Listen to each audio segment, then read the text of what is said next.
What are the top free tools for real estate professional in 2025? We'll cover why you don't need more leads. Plus how to rock new construction and what buyers are looking for in today's market. Join us as we dive into the real estate backstory. My name is Alan Richards. I'm the managing broker here at Maximum Realty and Realtor Partners. My name's Bing Richardson. I'm the compliance broker for Maximum One Realty and Realtor Partners. We want to jump right in and talk a little bit about mortgage rates and what we're really seeing happening right now. Because we're seeing where mortgage rates are not our friend. They've been going up and up and up, and folks are like, well, why? Everyone keeps saying interest rates are going down.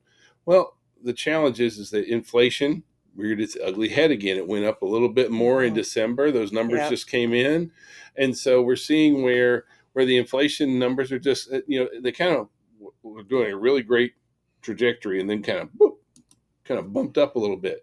At the same time, our unemployment rate is too good.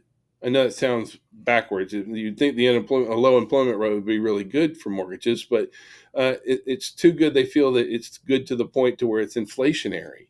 Correct. In there. And so, this puts us in a case where we're not happy with where the interest rates are.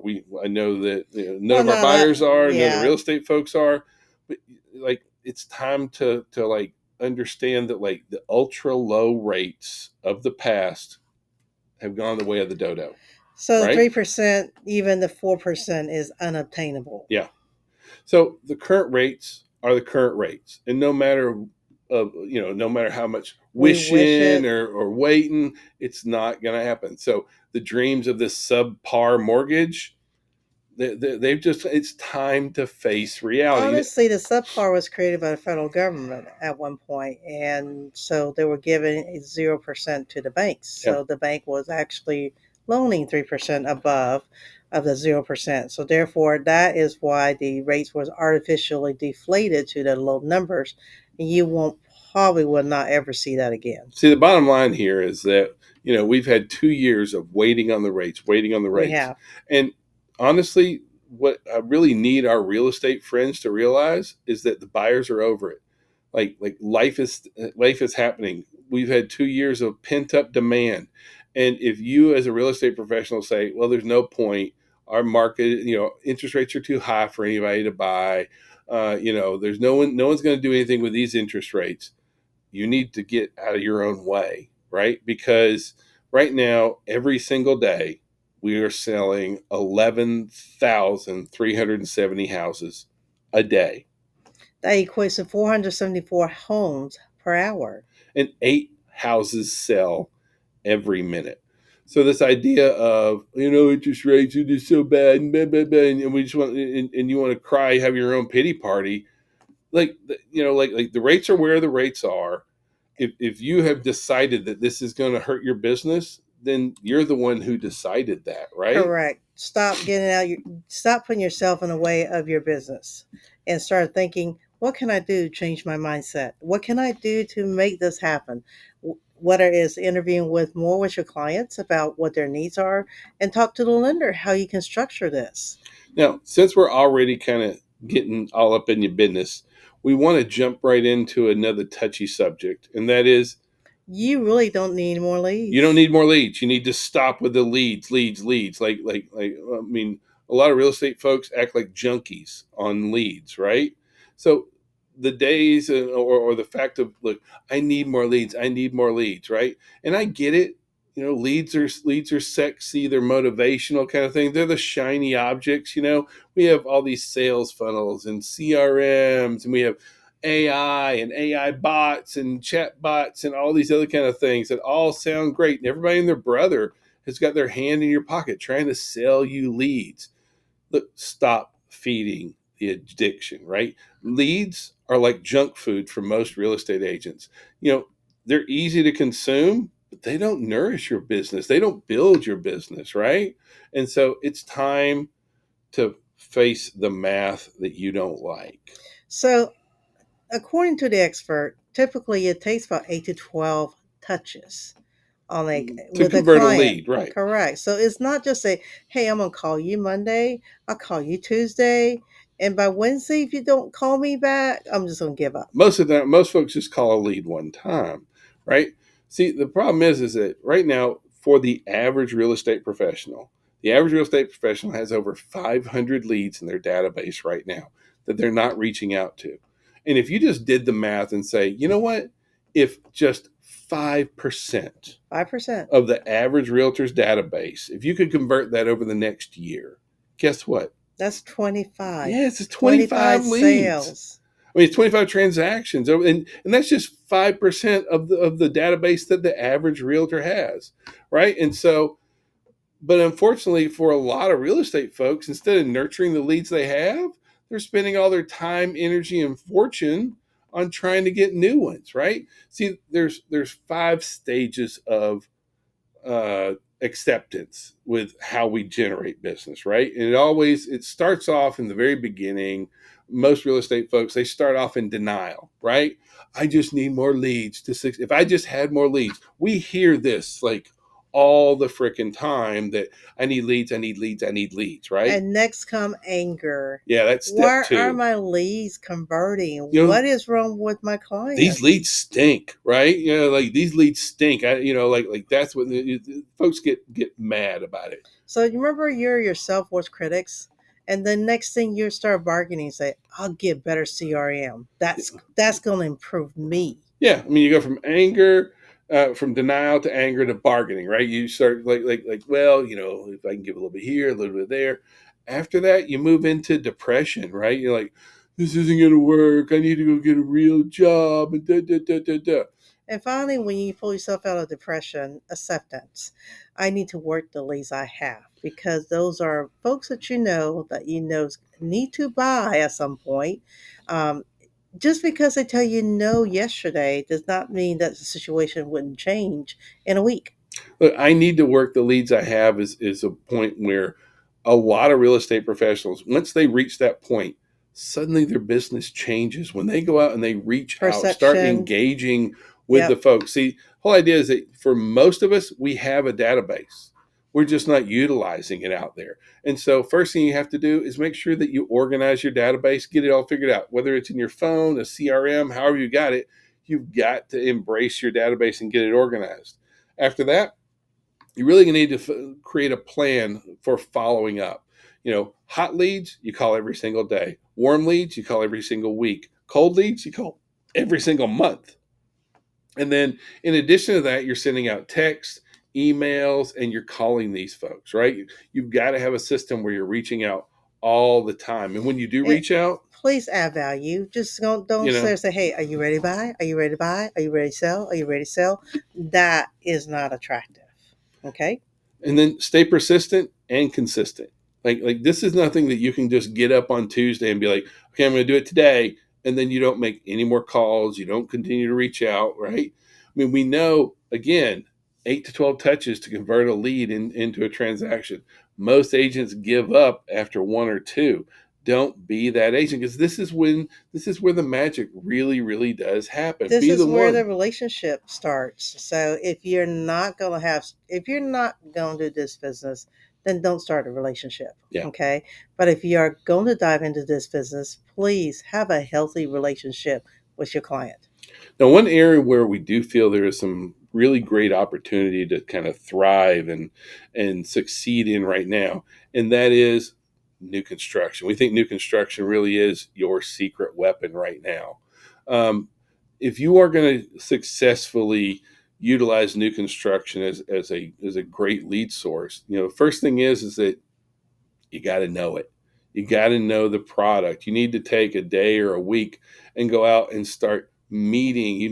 Look around. You need to go to every single new construction neighborhood there is out there. You need to go meet the on-site agents, go meet the builders, tour the product, see the things that really stand out to you, good, bad, indifferent, the whole 9 yards.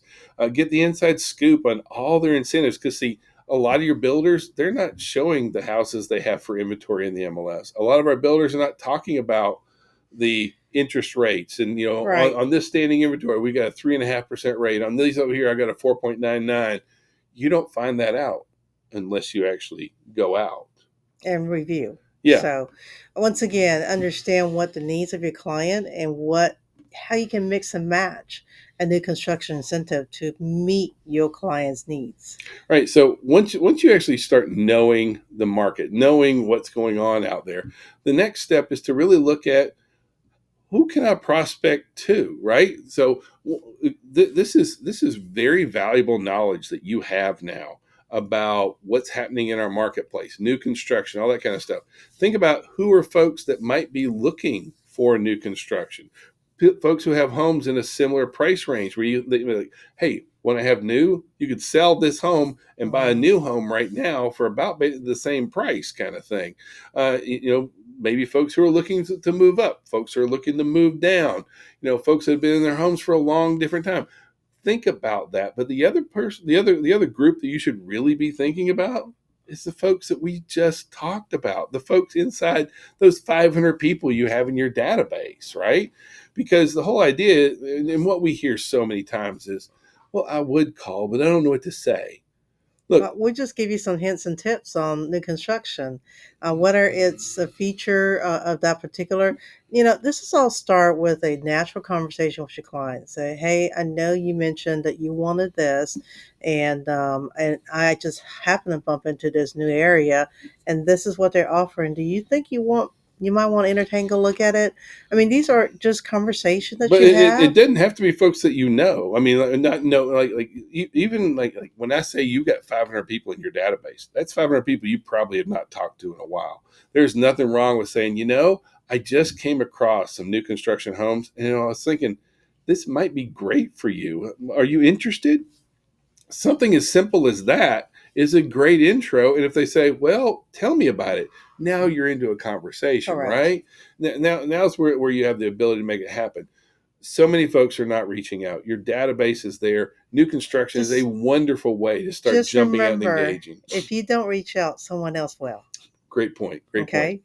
So let's talk about some top tools that every agent that we feel like needs to know that's Well, available to them. we And it's teach, free. we teach a lot of classes, and in the classes that we teach, we a lot of times we share different tools, tips, tricks, ideas that and so many real estate professionals are like, what's that? That's free? How do you get to there? Where's this at? Like, there's just so much of that going on out there that we want to make sure that everyone kind of knows. And so these are like our favorite free tools that are out there. First one's Google my page, business Google my big profile. GMB, Google My Yeah. Business. Yeah. So your Google My Business profile is so important because we're talking about free leads here, and who's bigger than the Googler? The Googler is a big deal. So when you're out there putting yourself into your Google My Business page, that's free business that you just don't want to miss out on. Canva is also another marketing tool that you can design, make it really pretty and very flashy and modern. Designs that dazzle, And baby. yes, Yeah. so it is very easy to use. I mean, that's the thing. So many people are. I mean, like Canva for real estate is a for real big deal. Our third one on our list is going to be Chat GPT, hands down. I Oh, love absolutely. Chat GPT. We use it whether it's helping writing our property listing descriptions, marketing ideas, content that we're trying to put out, creating ads. There's just so many opportunities that those of us in the real estate industry have to take advantage of with Chat GPT. Don't be missing out on that one. And next one, Zoom. A lot of our clients like the convenient being at home or not having to fight the Atlanta traffic, but would like to talk to you and have an in-person conversation. Set up appointments So, over Zoom. It's set so appointment great, and it's is. free. Mm-hmm. Next is going to be Grammarly. If you have a problem with typos, with misspellings, adding s's or taking s's away to different things, look, Grammarly is a great free tool that you can utilize. And Bitly, the next That's one. bit.ly. So if you have an email, web page address says Atlanta home for sale / come visit me now, you can shorten that into very small description. Yeah, most of the time you just have a really long link that you're trying to share, but it's 5 miles long, and you want to post it on social media, but it will look stupid. Just go into Bitly, pop it in, and it spits out this nice little cute little baby link that you can share out there. And Cam Scanner is the next one. It can turn your phone into It is a great tool to put onto your phone. like a PDF. It, So well, it turns your cell phone into a scanner. It's just hard to beat. No, it's very hard to be. Yeah. Next one we have RPR, which is Realtor Realtors Property Resource. Resource. Yes, RPR. That is only eligible for Realtor member. You You do can't have to be even a buy realtor it. for it. Yeah, You absolutely. cannot buy it, but the database in there and the fact that you can do a report that looks very professional for your clients. So please utilize that if you're a Realtor member. Super awesome. Next is going to be MailChimp. It's a local Atlanta company. If you want to send out a bulk email, it's awesome. So long as you have less than 1,000 people, Correct. it's fully functional. It has every bell and whistle in there. So long as you have less than 1,000 people in your database.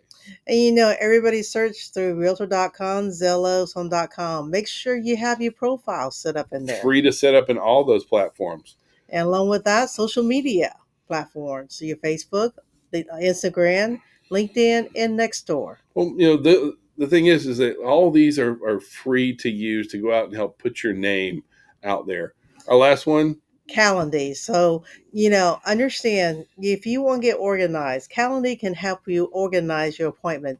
You can block out certain time for when you know you got things to do, but people are free to set up appointment with you, and hopefully that will generate more leads for you. it's Calendly. Calend.ly is where you go to find that. And we love that. Like for all of us, we live off appointments. And when folks can make an appointment into your calendar, that's a great thing to have. Yep. So there's a recent study about about home buyers, and what are the most important features to them. And so before we get into that, we want to say, look, at the end of the day, even though these features may be important, all these different, we want you to know what's important to your buyers. Understand that It's still affordability that's that the they have king. to afford. So, one of the top major thing that they're talking about was the overall size of the home. So Square bigger footage. square footage. Yeah. Next one is number of bedroom. And that normally is like a non-negotiable. Like if you got 3 kids, you need 4 bedrooms because It nobody wants to sleep with depends. each other, It kind of thing. depends. Well, generally speaking, though, but I mean, like bedrooms is just not a maybe kind of Well, if thing. you have two boys, you can kind of get a bunk Yeah. bed if you need to. But still, once again, everybody likes their own privacy. Yeah, move-in ready homes. Move-in ready homes for most folks is either has to be move-in ready Yep. or maybe, but most folks it absolutely has to be. And then what about offices? Your move-in offices, your en suites, that kind of stuff. Like if you work from home, That's important. like having that space to do that is crucial for you being able to do those kind of things. And the next study we did was where would you like to purchase a home? And so, by and large, the largest, or the biggest area where folks want to own a home in the burbs, baby. It's in the suburbs. Suburbs, over 40% of our buyers are looking to buy in the suburbs. Now, the second largest area, which we were actually kind of surprised about, is the second most popular area where buyers want to move to is small town. Yeah, small towns. 23.5% of folks want to move to a small town. And if you really think about both suburbs and small towns, one thing that we're seeing so much more of in real estate is that people want a sense of community. And you do get a nice sense of community out of that. After that comes in with the city and the urban centers. So more people at this point would live in a small town than would live in a city and urban, right? Yep. And then finally is the rurals out in the boonies, that kind of stuff. That's our smallest group, at only about 15%. So it's important that we understand that. The other thing is that people are buying based on neighborhoods in a lot of cases, right? And so what's important when it comes to folks choosing their neighborhoods? Distant for family and friends, Yeah. because once again, it's that sense of community. Okay. It, The next one will be job, because some people do not care for commute, especially in Atlanta. yeah. A third one is school quality. And so we were kind of surprised that was on the That low, third yeah. in the list. Normally in the past, that's always been the top two. Well, it works out either way. All right. Now, all those things being said, the survey said, okay, we appreciate all that Buyers, information. What are you willing to compromise on? And we found it kind of interesting that the number one thing folks would compromise on was their number one thing that they wanted. square footage. Yeah, they're willing to compromise on the size of the home, right? They're willing to take a smaller home to make it more affordable. Next would be the neighborhood. Yeah, that we'll buy outside of our existing neighborhood. Third one is that they'll buy a fixer upper, even though they don't really want to. Buying a multi unit, buying a home that wasn't the style that they wanted. And what we really want to stand out here to real estate professionals here is that look, our buyers are being way more open minded than I think a lot of real estate professionals are. We see where a buyer will say, "Look, I want A, B, C, D, E, F, G," and we'll write down all those kind of things, and then it turns out that we can't meet A, B, C, D, E, F, G, and their price range. And so I see where sometimes real estate pros give up. They're like, "Well, that's not available." So And then you you just find got to where someone remember. wants to move, and suddenly you find out, oh, you know what? They fired you, went to somebody else, and someone found them a modular home or a town home or a condo or out in a small town because you had it in your mind what that buyer what that house looked like Well, from then that that buyer. that the buyer is not willing to sacrifice Yeah, for what they want in order to afford a property. yeah. Now, where does our buyers expect their money to come from for a down payment? Savings. Always comes from savings, right? Almost 80% of buyers' down payment comes from savings. So when folks say, hey, we're thinking about buying a home, your first question as a real estate professional is, have you started saving? Because if you haven't started saving, then they're probably not real, just to be honest with you at this point. And also in the same survey, they asked the buyers how much buyers do you expect to put down on your home purchase? Like 6% think that they can put down zero. And you can put down zero, In some whether programs, it's a USDA or a VA VA, loan. But please don't think that you don't need money to go to buy a home. You're because going to there have to are have some skin in the game, costs, right? You're going to have earnest money. You're going to have inspection money, appraisal money, all these kind of things, plus the actual escrow moving. money. So whether it's a 100% FHA or a VA loan, you're still going to have money. For the folks who are less than five, these are less than 5% down. These tend to be our FHA FHA. buyers. Yeah, that makes up about 22% of our market, and then the 5 to 9% range tends to be our conventional at almost 27, 28% of our market. And then like that makes up almost 2/3 of our market right there is under 10%. Correct. What we see is for folks who are putting down more than 10%, they probably are selling a home and carrying those assets forward. In addition to all these, these questions about, what are you looking for? There was also another study which studied primarily just kitchens. And over 6 years. Yeah. And so, the first question was, look, what color cabinet is most important? And so the number one cabinet color in the United States, and has been that way and is trending even more that way, is White. super exciting white. Now some folks are like, well, I don't know if white's kind of boring. Look, white is the new white. Right? If you look at even in new construction, almost 80% of new construction is white. Everything else is really in the 4 or 5% range kind of thing. For most of our resale homes, it's either going to be white or it's going to be brown/wood tones.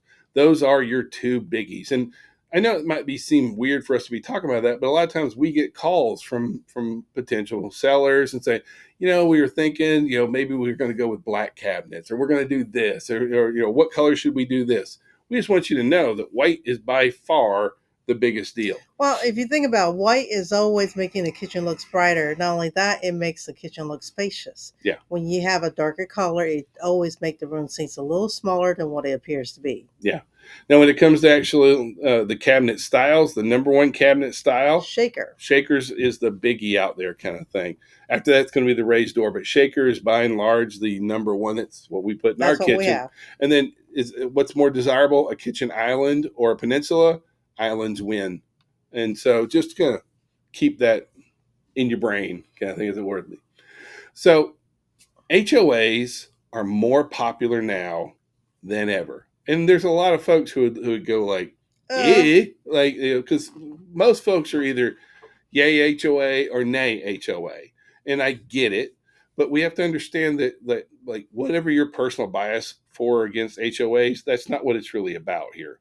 Because you can say, I don't like homeowner associations, But HOAs protect values. They do. They really, really do. We see where the homes with those crazy, sometimes the crazy HOAs, they sometimes have some of the best resale values and maintain their values much better. You're not going to have somebody with old beat up cars hanging out in the driveway and a window unit in there and dirty kids running around and all that kind of stuff going on. That just really doesn't happen. Kids have to do anything. Well, you know what I'm saying. But I know that for a lot of our buyers, it becomes yes or no. Right now, over 40% of our listings have an HOA fee listed in them. That's the highest number ever. And so what we're seeing is that it used to be we didn't really pay that much attention. When you're talking to your buyers now, you need to understand, is it an HOA or not? If it's new construction, it's always going to be HOA. No one's going to buy a new construction home that doesn't have the HOA in there. But for a lot of our other buyers, we need to find out, is that, because that was never a question we necessarily would always ask. But now it's definitely one that we think is absolutely worthwhile. Well, and for some certain trades, they can't have their work vehicle parked in a HOA. A big rig and that kind of stuff. Yeah. Well, or if not a large dually. I mean, it sounds ridiculous, but some HOA are more restrictive than the others. So just make sure that you understand what the CCR for that subdivision before you show it to the buyer. Make sure it meets their need. So get more tips, tricks, real estate ideas. You can click on any of the links that are coming up right here. Also, consider joining us in person. We teach a lot of continuing education. You can find our training calendar at mx1training.com. Thank you so much for joining. Have a great day. Bye, guys.